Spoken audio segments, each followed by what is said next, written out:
తెలంగాణ రాష్ట్రంలోకి కరువును కాంగ్రెస్ ప్రభుత్వమే తెచ్చిందన్నారు కేసీఆర్. వానాకాలం ఎండాకాలం ఎప్పుడు వస్తాయో కూడా కేసీఆర్ కు తెలియదా అంటూ కౌంటర్ ఇచ్చారు సీఎం రేవంత్ రెడ్డి. వచ్చిన కరువు కానే కాదు, అసమర్థ కాంగ్రెస్ ప్రభుత్వం తెచ్చిన కరువు. ఇలా ఈ పంటలు ఎండడానికి కారణం మీరు, కరెంటు లోవలు వచ్చే సప్లై చేయడానికి కారణం మీరు. మీకన్నా జస్ట్ బిఫోర్ 8-8.5 ఏళ్ళు మేము ఇచ్చినాం పవర్, అద్భుతంగా ఇచ్చినాం. మీరు ఇయ్యలేకపోతున్నారంటే మీరు అసమర్థలే కదా, మీరు శాతగాని వాళ్ళే కదా. సింపుల్ కదా, దాంట్లో ఏమి పెద్ద సంస్కృతం ఉందా? అర్థం చేసుకోవడానికి ఏమైనా పెద్ద రాకెట్ సైన్స్ ఉందా?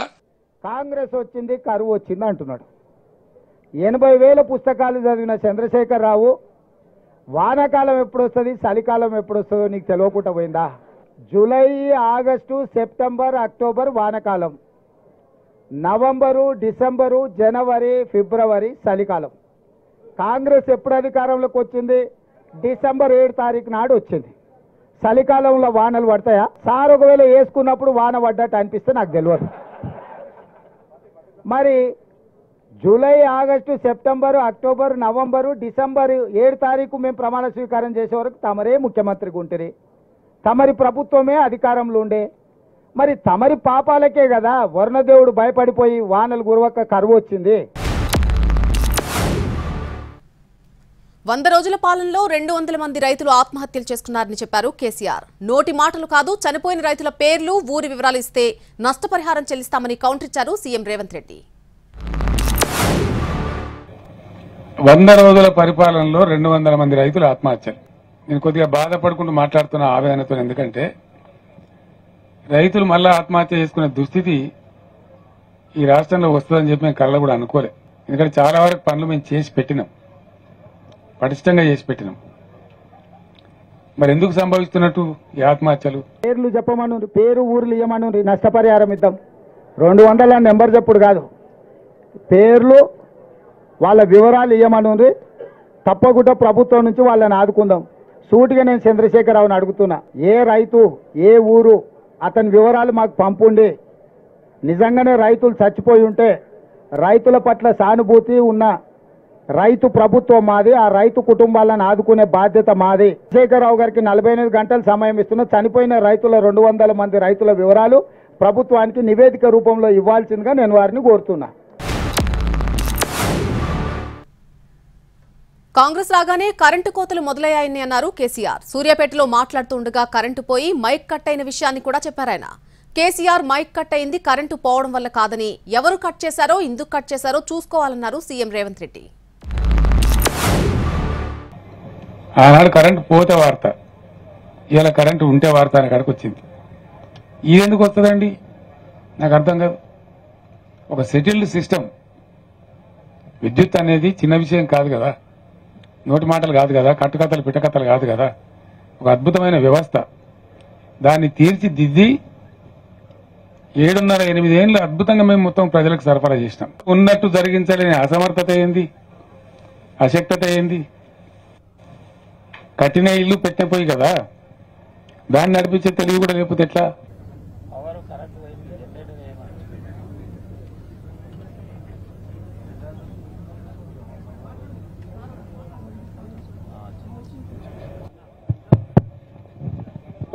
అంటే ఇట్లా పోతా వస్తూ ఉంటుంది కరెంటు.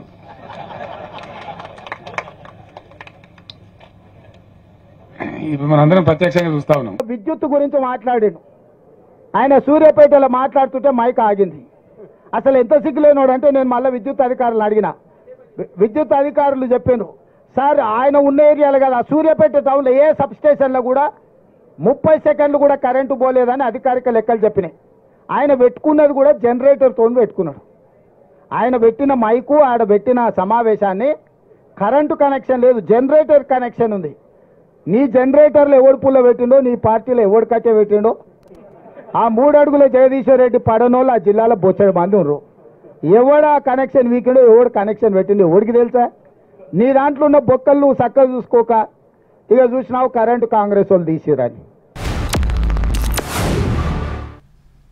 హైదరాబాద్ లో మంచినీటి కొరత ఎందుకు వచ్చిందని ప్రశ్నించారు కేసీఆర్. 8 ఏళ్లలో ఎప్పుడూ ఈ పరిస్థితి రాలేదన్నారు. వేసవికాలంలో భూగర్భ జలాలు అడుగంటిపోయాయని, తాగునీటికి సమస్య లేకుండా అన్ని చర్యలు తీసుకుంటున్నామని చెప్పారు సీఎం రేవంత్ రెడ్డి. ఎందుకు మంచినీళ్ళ కొరత రావాలా? చీఫ్ సెక్రటరీ గారి స్టేట్మెంట్లు ఏమో సోర్సెస్ అన్ని బరాబరే ఉన్నాయి, ఎవరు భయపడే అవసరం లేదు, మీరు అద్భుతంగా ఉండొచ్చని చెప్తా ఉన్నారు. మరి ఇప్పుడు ఎందుకు బిందెలు ప్రత్యక్షమవుతున్నాయి? ఎందుకు మళ్ళీ నీటి మూతలు స్టార్ట్ అయినాయి? ఎందుకు నీళ్ళ ట్యాంకర్లు విచ్చలవిడిగా వ్యాపారం చేస్తున్నాయి?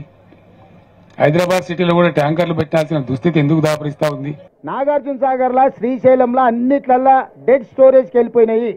ఆ డెడ్ స్టోరేజ్ నుంచి మనము ఈరోజు నగరానికి తాగునీటి సమస్య తీవ్రతను దృష్టిలో పెట్టుకొని కొన్ని దగ్గరలలో కొంత కష్టమైన, రైతులకు కొంత నష్టమైన తాగునీరే మొదటి ప్రాధాన్యత. ఏప్రిల్, మే, జూన్ ఇంకా 90 రోజులు ఉంది ఎండలు. 90 రోజుల కోసము పొదుపుగా చుక్క చుక్క బొట్టు బొట్టు లెక్కగట్టి పూర్తిగా సమీక్షించుకుంటూ పర్యవేక్షించుకుంటూ ప్రజలకు ఇబ్బంది జరగకుండా గ్రామాలలో ఉన్న బోర్లను కూడా కొత్తగా ఫ్లెషింగ్ చేసి వాటిని రిపేర్ చేస్తున్నాము. Welcome back. రైతు బంధు వేసేందుకు కూడా కాంగ్రెస్ ప్రభుత్వానికి తీరిక లేదని అన్నారు కేసీఆర్. 65 లక్షల మంది రైతులకు రైతు బంధు ఇచ్చామన్నారు రేవంత్ రెడ్డి. తన లెక్క అబద్ధమైతే ఏ శిక్షకైనా సరే సిద్ధమే అన్నారు. లేదంటే రైతులకు కేసీఆర్ క్షమాపణలు చెప్తారా అంటూ సవాల్ చేశారు. రైతు బంద్ వేయడానికి తీరిక లేదు. మేము రైతు బంద్ వేస్తే వారం 10 రోజులు వేసేవాళ్ళం. ఇప్పుడు వీళ్ళు అనుమానాలు కలిగించి 5 ఎకరాలకు ఇస్తామని, 3 ఎకరాలకు ఇస్తామని, 7 ఎకరాలకు ఇస్తామని ఇంత పెద్ద విజయం సాధించినట్టు, తోకమట కథ చేసినట్టు, అదేదో గొప్ప డంబాచారం అన్నట్టు. ఇది 4వ నెల కాబట్టి నా గొంతుకుతా ఉన్నా. అధికారిక లెక్కలు ఉన్నాయి. 64,75,581 రైతుల ఖాతాలలో రైతు బంధు పథకము మేము వేయడం జరిగింది. ఇక మిగిలింది 4 లక్షల చిల్లర మాత్రమే.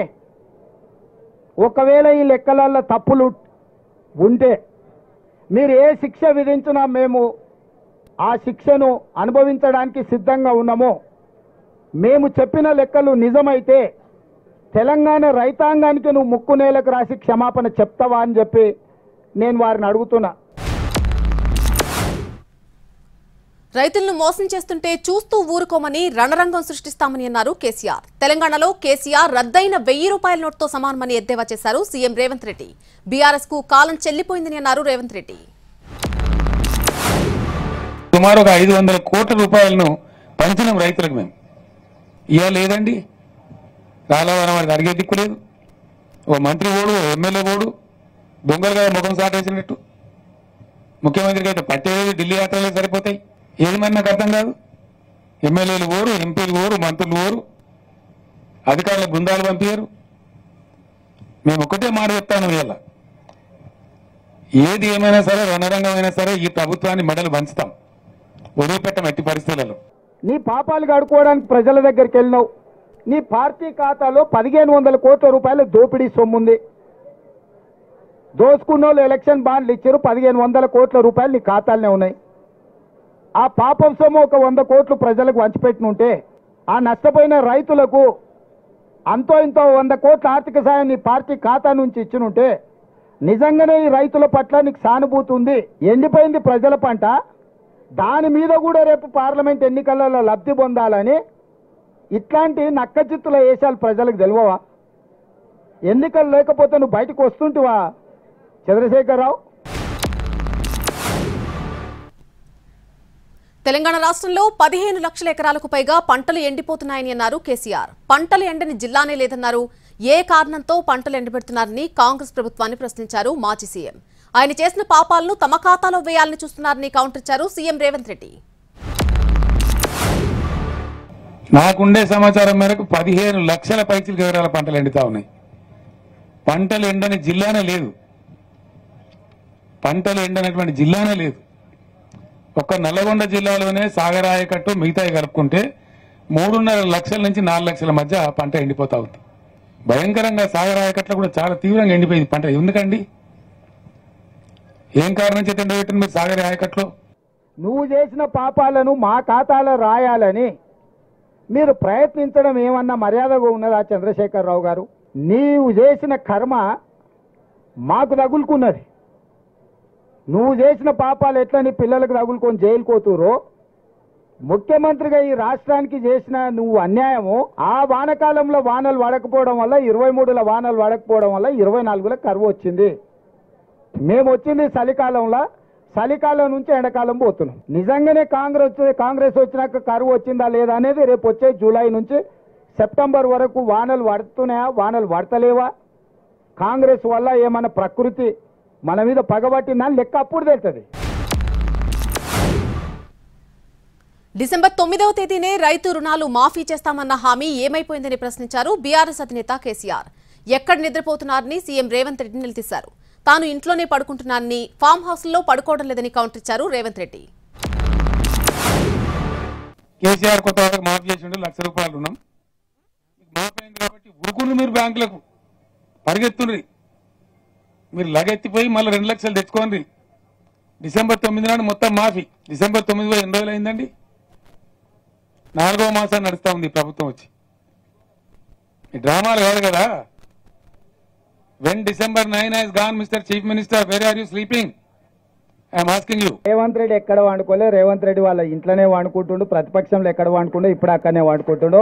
నేను ఫామ్ హౌస్లలో కానీ సినిమా వాళ్ళ గెస్ట్ హౌస్లలో అయితే అసలు వండుకుంటలేని.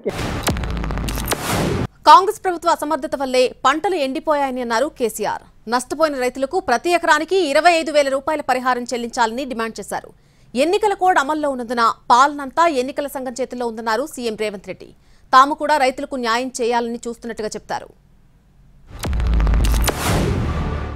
మీరే ఎండబెట్టింది కాబట్టి, మీ అసమర్థత వల్ల ఎండబెట్టింది కాబట్టి, మీ అసమర్థత కాదు అని మీరు ఒప్పుకోకపోయినా ఎండిపోయినాయి కాబట్టి వెంటనే జిల్లా కలెక్టర్లకు ఆదేశాలు ఇచ్చి ఎన్యూమరేట్ చేయించాలి. ప్రతి ఒక్క ఎకరం ఏ జిల్లాలో, ఏ గ్రామంలో, ఏ మండలంలో, ఏ రైతుది ఎంత ఎండింది అవి లెక్కలు తీయాలి. అండ్ ఖచ్చితంగా ధరలన్నీ పెరిగినాయి కాబట్టి, భారమైంది కాబట్టి ఇవాళ 25,000 రూపాయలు నష్టపరిహారం ప్రతి రైతుకు ప్రతి ఎకరానికి చెల్లించాలి. This is our demand. June 4 తారీఖు వరకు ఎన్నికల కోడ్ ఉంది. పరిపాలననే ఎన్నికల అధికారుల చేతుల్లో ఉంది. మెయిన్ సెక్రటేరియట్ పోవాలన్నా అనుమతి తీసుకోవాలి. ఇప్పుడు కొత్త అనుమతులు ఇవ్వడానికి ఏదైనా ఉందా? ఎన్నికలైన ఎమ్మెల్సీ ఎన్నికలు మహబూబ్నగర్లోనే ఓట్ల లెక్కింపును కూడా జూన్ 2కు వాయిదా వేసి ఇవాళ ఓట్ల లెక్కింపు ఉండే. ఇప్పుడు పూర్తిగా పరిపాలన కేంద్ర ఎన్నికల సంఘం చేతిలోకి వెళ్ళిపోయింది. కాంగ్రెస్ పార్టీ ప్రభుత్వం చేతిలో అధికారం లేదు. వాళ్లతో పాటు కేంద్ర ఎన్నికల సంఘాన్ని కూడా మేము డిమాండ్ చేస్తున్నాం, రైతులకు న్యాయం చేయండి అని కోరుతున్నాం. మేము కూడా బీఆర్ఎస్ హయాంలో రైతులకు 500 కోట్లు పంచామన్నారు కేసీఆర్. ఇవాళ వడగళ్ల వానకు పంటలు నష్టపోయినా పట్టించుకునే దిక్కులేదన్నారు. ముఖ్యమంత్రికి ఢిల్లీ యాత్రలతోనే సరిపోతుందని అన్నారు. ఢిల్లీ వెళ్లిన ప్రతిసారి పెండింగ్ ప్రాజెక్టులు సాధించుకుని వచ్చానన్నారు సీఎం రేవంత్ రెడ్డి. 500 కోట్ల రూపాయలను పంచినాం రైతులకు. మేము ఇవాళ లేదండి, రాలవరం వాడికి అడిగే దిక్కు లేదు. ఓ మంత్రి ఓడు, ఎమ్మెల్యే ఓడు, దొంగలుగా ముఖం సాటేసినట్టు. ముఖ్యమంత్రికి అయితే పట్టేది ఢిల్లీ యాత్రలే సరిపోతాయి. ఏది మరి నాకు అర్థం కాదు. ఎమ్మెల్యేలు ఓరు, ఎంపీలు ఓరు, మంత్రులు ఓరు, అధికారుల బృందాలు పంపించారు. మమ్మల్ని ఢిల్లీ పోయిందంటారు. ఢిల్లీ పోయిన ప్రతిసారి కేంద్ర ప్రభుత్వం నుంచి పెండింగ్ ప్రాజెక్టులను సాధించుకొచ్చినాం. అది స్కైవేలు కావచ్చు, కేంద్ర నిధులు కావచ్చు, డిఫెన్స్ ల్యాండ్స్ కావచ్చు. ప్రతి విషయంలో ఢిల్లీకి వెళ్ళి మా మంత్రులు మేము ఔటర్ రింగ్ రోడ్ RRR కావచ్చు, రీజనల్ రింగ్ రోడ్ విషయంలో కావచ్చు, నిధుల విషయంలో కావచ్చు, మెట్రో రైలు విషయంలో కావచ్చు, మూసి పరివాహక ప్రాంత అభివృద్ధి విషయంలో కావచ్చు 10 సంవత్సరాలు నీ పాపాలను ఒకటొకటిగా కడుక్కుంటూ వాయిదాలు పడ్డ కేంద్ర అనుమతులను తెచ్చుకుంటూ రాష్ట్రాన్ని ఒక దారిలో పెట్టి సర్దిద్దే ప్రయత్నం చేస్తున్నావు. నువ్వు కూలగొట్టిన సంసారాన్ని నిలబెట్టే ప్రయత్నం చేస్తున్నాము. చిల్లర రాజకీయాల కోసం కాళేశ్వరంలోని నీటిని వృధాగా వదిలిపెట్టేశారని అన్నారు కేసీఆర్. కాళేశ్వరానికి వెన్నెముక లాంటి మేడిగడ్డే డ్యామేజ్ అయిందన్నారు రేవంత్ రెడ్డి. వెన్నెముక లేని ప్రాజెక్టు ఏం పనిచేస్తుందని ప్రశ్నించారు. కాళేశ్వరంలో పోయే నీళ్లు కూడా వృధాగా సముద్రానికి వదిలిపెట్టి ఒక చిల్లర డ్రామా కోసం, చీప్ టాక్టిక్స్ కోసం ఏముందని దానిలో ఏం ప్రపంచం మునిగిపోయినది. దాన్ని ఏదో ప్రచారం చేసి ప్రపంచం గుట్టుకుపోయినట్టు, భూమండలం అంతా కింది మీద అయినట్టు, దానిలో ఎందో జరిగిపోయినట్టు ఓ లంగా కథ పెట్టుకొని మీ అసమర్థతను కప్పించుకోవడానికి చేసినారు.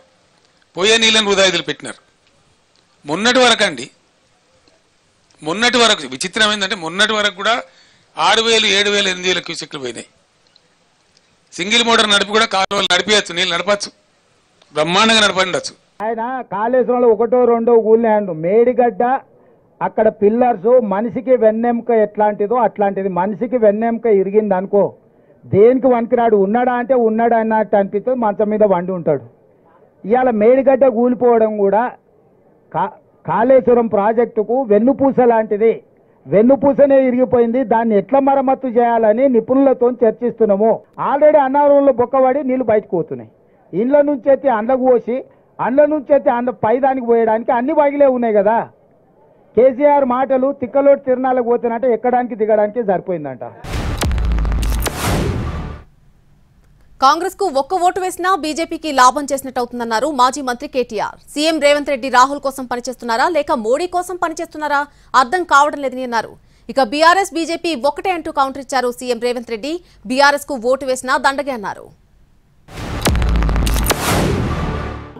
కాంగ్రెస్ పార్టీకి ఒక్క ఓటు వేసినా, అది డమ్మీ అభ్యర్థికి ఒక్క ఓటేసినా బీజేపీకి లాభం అవుతుంది. ఎందుకు అంటారా?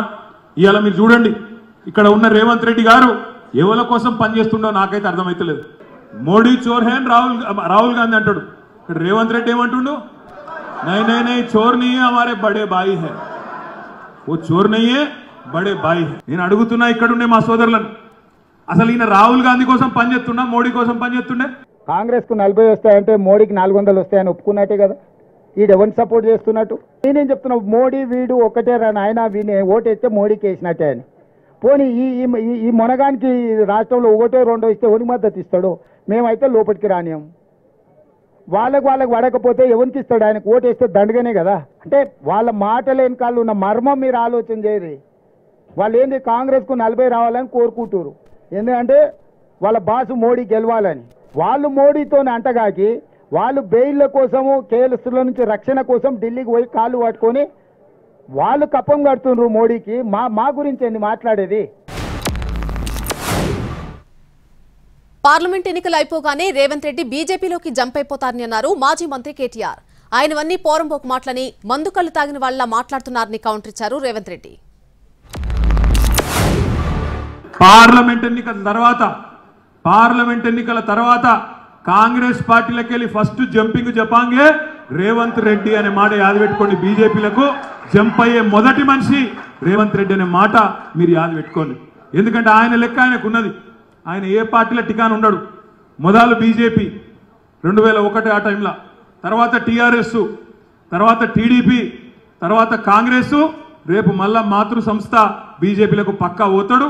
ఈ విషయంలో మీరు అనుమానం పెట్టుకోకూరి. కేటీఆర్ అన్ని పోరంబోకు మాటలు. ఊర్లలో ఆవరగాళ్ళు ఉంటారు కదా, చెట్ల కింద కూర్చొని పొంకనాలు కొడుతుంటారు. అంతకు మించి ఏమన్నా ఉందా? కళ్ళు కాంపౌండ్ల కాడ ఇట్లనే మాట్లాడుతుంటారు. ఏ మందుకళ్ళు తాగినాక మా కొడంగల్ నారాయణపేట ఏరియాలో కొంచెం మందుకళ్ళు ఎక్కువ. మందుకళ్ళు తాగినాక పోరలు గిట్లనే కేటీఆర్ చూస్తుంటే నాకు సేమ్ మందుకళ్ళు తాగిన లాగానే కనిపిస్తాడు.